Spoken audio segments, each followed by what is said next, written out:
New Mexico Crime Files, a deep dive into the archives, shocking and notorious cases, the arrests and what led to them, and what happened to the suspect. Here are your hosts, Dean Staley and Jessica Garate. Hello and welcome everyone to another episode of New Mexico Crime Files. I am KRQE's Dean Staley, along with my friend and my co-anchor, Jessica Garate. Always a pleasure being here. And Dean, this episode is really intriguing, and it's different kinds of crimes. And it's not a dumb criminal type, but it's actually, they're pretty smart because they think they can get away with this stuff. And it's up until someone really, they flub or they, finally someone unravels some of their background or figure out what happened. Yeah, they're getting away with it right up until they don't, right? Until someone goes, wait a second. The first story involves a person who is not who they say they are. And you and I have covered these stories over the years. I remember we had a congressional candidate from down south who seemed like a normal sort of working class guy, maybe a professional, and he was running for Congress. And then later, like out of nowhere, we dug up the fact that he was like slashing his neighbor's tires in the middle of the night and had been already under suspicion, maybe charged with. I mean, had a whole other life that you just thought, we wow. had video of it. Yeah. So that was crazy. See it. But the one we're going to start with is, I think maybe sort of along the lines of George Santos, right? The congressman from New York had this ridiculous resume. He was supposedly a high-profile Wall Street guy, made millions and millions of dollars on Wall Street, and he was like a championship volleyball player in college, like a championship team, which wasn't true at all. Claimed he was Jewish. Right. Yeah, there was this Jewish heritage that was not true. Just insane, right? So he's sort of the poster child for this type of person. But this person maybe didn't go to these extremes, but still someone walking through life pretending they are someone they are not. And this next story, we're focusing on a Sante Fe City Council candidate who was caught in a huge lie back in 2021. Here's a story from Jackie Kent. My past is my past. I was young. It's been a rocky road for Sante Fe District 4 City Council candidate Rebecca Romero, but voters didn't know about it. We dug up her lengthy criminal history when we found her maiden name, Ridgway. We matched the birth dates, her campaign address to a probation violation in 2013, and her mugshot from her arrest to her new campaign photo, revealing the identifiable tattoo on her ring finger. People make mistakes all the time, and you see people changing their life all around. Online court records show multiple convictions a decade and a half ago for everything from stealing vacuums from a business and planning to sell them, to stealing people's credit cards and forging checks. Romero still blames other people for her convictions. The owner that was selling wanted to meet a quota for his boss or the owner and put my name on contracts, and they were fraudulent contracts. She was given suspended sentences and probation for her crimes. The probation violation is because I got married. A lengthy criminal history she flat out denied when we called her about it this morning. Then 20 minutes later, she called us back to come clean and claims she's changed over the years. So I wanted people to get to know me first before they automatically assumed I was a horrible person. But there could be even more trouble for Romero. State statute bars anyone with a felony background from holding office unless they get a pardon from the governor. She's hoping she gets one. I finished probation. I finished what I needed to do, and I'm a law-abiding citizen right now. Dean, so this goodness, yeah. This is one of those stories where we'd gotten a tip, and I remember we got the tip, and we look at the mugshot, and we've got different colors hair, and it kind of looks like her. Generically, they could be the same person, but it's not a given. No, and so we do a lot of double checking to make sure. And she has a name, Rebecca Romero, which isn't pretty common here. Rebecca Romeros. So we really had to make sure this was the same person. And once we saw the tattoos and got different, so it took a couple days that we were really just working to verify this was the same person. Yeah, and that's an important part of the job. Is it sounds like, whoa, someone's tipped us to something that they know is true. We're not convinced, and we won't tell other people about this. We will not report it until we are confident that those are the facts. Yeah. Incredible. Fernando, our producer, was just talking about the fact, I think redemption was the word. Like, can no one be redeemed if you've done something like this? Or can you not have a public life? Well, it turns out in New Mexico, legally you can't. Right? And I think what's also interesting about that is I think we all like to think, sure, redemption, you've done some bad things, you've changed your life, let's have you be a productive part of what's right.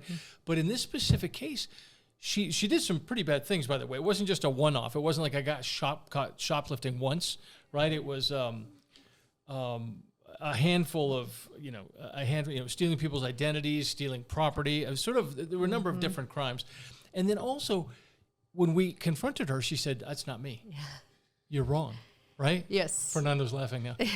Yeah. She said. And then he came back. And then she come back. It's like, wait a minute. Okay. Yeah. I'm not going to. She was just hoping that no one find this stuff out. And it really amazes me. Like, you cannot run if you cannot hold office, rather. You can still run, but you can't hold office. Right. If you have a criminal background. And that she thought like she could really get away with this. Yeah. And was just hoping that she could just make it through this council race without anyone knowing. Can I come to her defense, Jess? Yeah. I'm going to come to her defense right now. We always learn stuff as reporters, right? Which is the fun of the job. You're like, wow, I didn't know that. Turns out Santa Fe County Clerk's Office does not do criminal background checks. So it is possible that she could have won, had she won, and taken office and no one would have noticed. Yeah. I mean, they don't do they don't go through the process of checking to see if you're a felon. So anyway, that was sort of interesting. That is very interesting. And a lot of times they just take your word. You just check a box, say, no, I haven't been convicted of anything, and on your way. All right, so the next story that we're going to tackle when we come back is about people stealing money from nonprofits. What kind of person is part of a nonprofit or has access to a nonprofit's funds and takes money from an organization that is trying to do good? That story when we come back. And welcome back. This next story involves just a case that really is just a betrayal of public trust. You have someone that's in charge, that's very trusted, in charge of this nonprofit, and starts taking some of the money. Right. And Jess, you and I have covered stories like this over and over again throughout our careers. You have someone who's maybe affiliated with Yaffle, with a football group, and they somehow have access to the money, and suddenly money goes missing. Booster clubs. Right, the booster club, the high school booster club, right? Well, we're the softball club for a school, and suddenly, where did that $30,000 that we raised, where did that go? And then they find out it was someone within the group, right? Right. So anyway, this is absolutely one of those stories. Good people, I would hope to say, who really are turned into criminals by temptation, and by the fact that they just happen to be in a position of trust, and they look around and they say, "Oh, wait a second! I have the checkbook for this, for this account that has $100,000 in it. Oh, I think I'm going to go to a nice hotel tonight, right? Yeah, and treat myself." So this is a weird, and I don't mean to excuse criminality, right? We're not apologists for criminals on this on New Mexico Crime Files. Fernando's laughing again, but so we're not apologists, but I do have some sympathy for folks and in I these do cases. think, when you look at these people living normal lives, not working, your typical working, not your typical criminals. Yeah, in fact, she was part of her work was I think what got her into this position. Yeah. Yes. So this involves a Bernalillo County employee who's accused of stealing tens of thousands of dollars from a nonprofit. The court documents say Michelle Luna took money meant to redevelop and beautify West Central.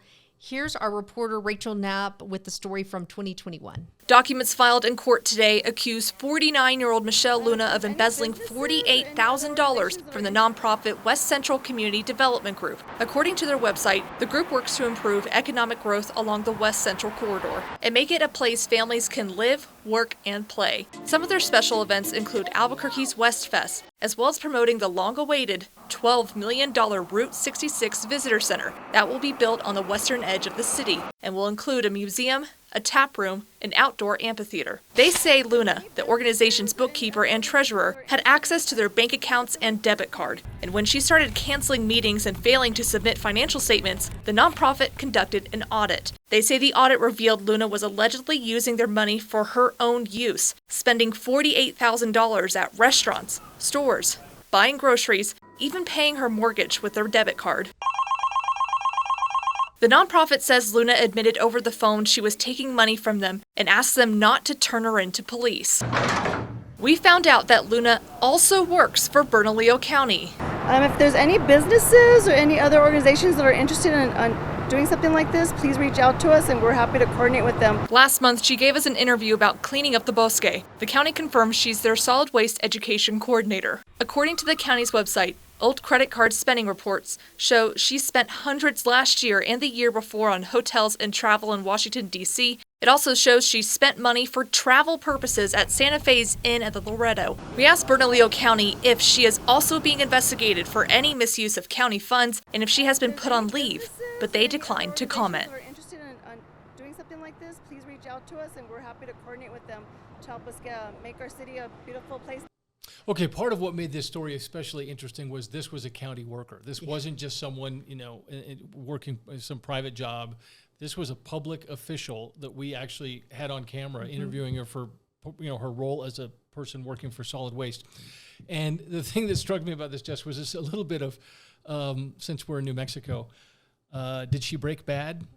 I mean, this. Totally. I mean, this is a little Breaking Bad. Right. You have someone who's like Walter White is what a high school teacher, and because of financial, of course, he's in financial extremities. That's the narrative of the fiction of the show Breaking Bad, is that he wants to provide for his family. He's not going to be around. His medical expenses are expenses. He has a son who has a condition, and so he breaks bad. Right.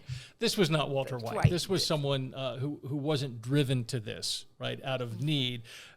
But this was also not someone like Doug Vaughn, right? No, who stole, who had a huge ring, a Ponzi scheme that was stole $80 million from people, right? Millions. So this wasn't this intentional, I'm going to create an organization so that I can steal, which is what Doug Vaughn did. And we've done crime files on Doug Vaughn, who was a realtor in Albuquerque who did prison time for that. So somewhere in between. Somewhere in between. And these cases, I'm always torn because, you have someone who's facing up to 3 years in behind bars in prison. She didn't have to serve any time. Right. And she's on supervised probation, which actually ends this next month in August. Right. But I'm always torn because I'm like, this wasn't I'm struggling. This was like, I'm going to go spend the night at like the classiest and most expensive hotels in Santa Fe. And I'm going to, so that's where you're like, should some time, does should you have to go to jail? Well, the fact that Doug Vaughn did as little time as he did for stealing $80 million, I think this was probably justice in the sense that this is a woman who didn't have any other criminal history, and really this was her only crime. And so it didn't bother me that she did not go to jail, right? It's humiliating. In fact, I'm almost certain she lost her job with the county. Oh, absolutely, yeah. And she wasn't driving a Lamborghini, right? This is, I seriously, the overall theft was like $48,000, right? And she had to pay it back. So she did pay it back. Yeah. A side note, it also just shows more problems with the center that we've reported on, the Route 66 West Side Center that they were building. That she was a part of that. So that was like another, waited forever for the center to be open up. Still hasn't opened, but they have finished construction. But you can see from the beginning there was problems with it, and she was helping with that, so that's all. That whole group was supposed to be helping with it. So and she's just going on in the story. As we mentioned off the top of this program, she's in that club of the Little League treasurer, and suddenly the Little League doesn't have any money, and they wonder where it went, and then they can't get a hold of the treasurer, and the treasurer's like, I don't know what, and then ultimately you can't hide from these sorts of crimes, these financial crimes. There's just way too much documentation, and so it comes back to you, right? One of those. Okay, that was the story. Michelle Luna. Next, this story, I don't want to laugh, but it's kind of funny. This guy was pulling off some major burglaries, and he wasn't getting caught, so he has the audacity to hold a garage sale with all of the stuff he's stealing. Yeah. It's a good one. We'll be right back. All right, welcome back. This next New Mexico crime that we're going to talk about is interesting to me, in part because it's a thief. This is absolutely a thief who's creating a lot of misery in the community because he's hitting places over and over again, and the people who are being victimized can't get any help from the cops. But what strikes me about this is, if you have a bank robbers, what do they rob banks. That's what they do. You're not going to catch a bank robber like sneaking into homes and burglarizing homes. Like bank robbers rob banks. Cat burglars, that's what they do. They sneak into your house in the middle of the night and steal your jewelry, right? That's a cat. Armed robbers. We've had really armed robbers who just have had 18 months straight of walking into stores with guns and give me the money out of the cash, right? And it's just an MO. It's interesting to me that the MO that they follow really is consistent. And we aren't detectives, but as a detective, you have to go, okay, I know what this one is. I know how this guy operates. I know where I'm going to catch him next. I know because they don't change. They don't change. They don't change. Yeah. They keep doing the same thing over and over again. And this guy even got caught, and he kept doing it over and over again. Yeah. And what's interesting is this is such a low-level crime. This guy is breaking into storage units. Yeah. And he does it in a very sneakily way. And the way he does it, it takes him a while, and they finally catch him. Yeah. And still goes back to doing the same thing. And this is one where it's so low level that police don't get involved. And now you've got citizens jumping in to solve the crime. The victims in this case had to rise to the occasion and put it together. And even then they were frustrated that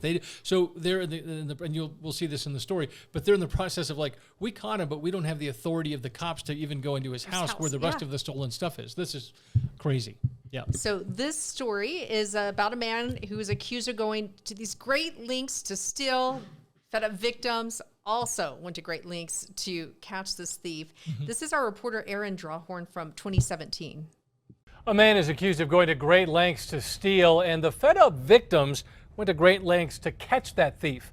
Investigators say 46-year-old Dwayne Nguyen was caught red-handed holding a yard sale. News 13's Aaron Drawhorn explains. At Malloy Mobile Storage, one accused thief's ugly mark is all over the place. This is one of the typical trailers he was breaking into had people's belongings inside. Pat Malloy can show you. But he was cutting the bottom sides of the hardware. Just how Dwayne Nguyen practiced his criminal craft. On a rivet like this, he would cut it from the backside back in here, and then he'd put the pin back in so we couldn't tell it had been tampered with. Nguyen was busted for theft here in February. We caught him in our yard in the middle of the day, and then he evaded us, and we chased him all around this neighborhood, and we eventually caught him. Malloy says Nguyen was out in a day and back at it. Started breaking in worse than ever. After another break-in last weekend, Malloy and his team did a stakeout at Nguyen's home near San Mateo and Candelaria. They knew where he lived from his last arrest and suspected he was up to something. So on Sunday, he was having a garage sale selling all of our merchandise, mine and several other people's belongings in the driveway. The loot was easily identifiable, even one victim's childhood toy. He has a house full of stolen items. News 13 this afternoon found all sorts of items out front and out back, piles of stuff in this pickup, and moving boxes. Well, it's extremely frustrating. Even with a warrant, I can't go in that house to identify my stolen items. It's really sad that this system works this way. Dwayne Nguyen? Nguyen was in court today and hasn't bonded out yet. On our side of it, we expect that we'll probably see him back again. That was Aaron Drawhorn reporting. Malloy says he knows of 16 individual victims, plus 4 contractors that had their tools stolen. He says the official estimate is $80,000 in items taken. Nguyen remains jailed, held on a $47,000 bond. Finally, we got a young Dean. We've had a bunch of young Jessicas. Yeah. Shows me how much I've aged. Thanks for that, Jess. I know. I feel the same. Yeah, I feel the same. Yeah.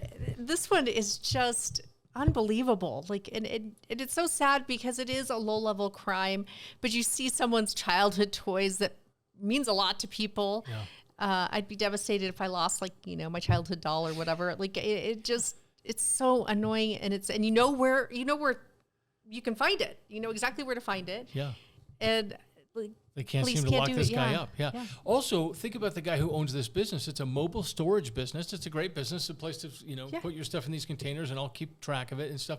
This guy's working hard to make a living as a businessman, and he just has this thief that is just attacking his business over and over. And because that's his MO and that's what he's good at, and he even knows how to hide when he's cutting into these things, so you can't tell just by looking that these big containers have been compromised. You don't even know they've been broken into. So I feel really bad for that. I mean, you could feel the frustration from that business owner. Absolutely. And what do you do? I mean, every day, are you just checking every single one of them? Because he was so good at it. They couldn't figure it out. They didn't even know half the time. Yeah. And then it's just so frustrating because you're not getting any help. And he's got a house full of all the stolen stuff. Yeah. And it's just sitting in there, and they can't do anything about it. And this goes back to something, too, that we cover as reporters often, routinely, the fact that if you're a thief, unless you stab someone or shoot someone or hit them over the head, unless you really hurt somebody, you're not going to jail. No. There's just no place in jail. There's no space in jail for anyone who's not committed violent crime. So this is absolutely a frustration in our communities all across New Mexico all the time, and it doesn't go away. If the crime has to rise to the level of actually stabbing or shooting someone, or you just get put back on. And they're like, okay, we caught you, you're convicted, we're going to send you back. Like, there's no real punishment, and then that same business owner is left to deal with you all over again. All over again, yeah. And he just keeps doing the same thing over and over. Dwayne Wynn had the charges from this case dismissed. Yeah, go figure. We saw that coming. Since 2017, he's been arrested 8 times and has served jail time. His last case ended in April of 2025. So April of this year, he was ordered of supervised probation for a period of 1 year and 6 months until 2026 for stealing a car. And then all of his arrests were from stealing cars and drug possession. So yeah.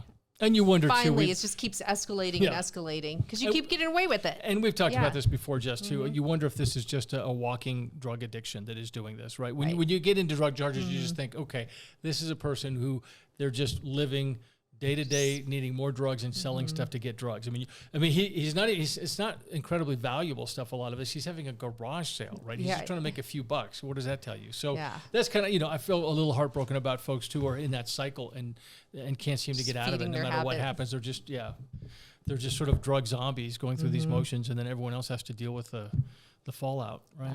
Yeah. Okay. That's going to wrap it up for another New Mexico Crime Files this week. Yeah, good to be with you, Jess. Yes, always a pleasure. Well, I'm going to go look for some more criminals we can talk about. I look forward to it. All right. All right. We'll see you next week.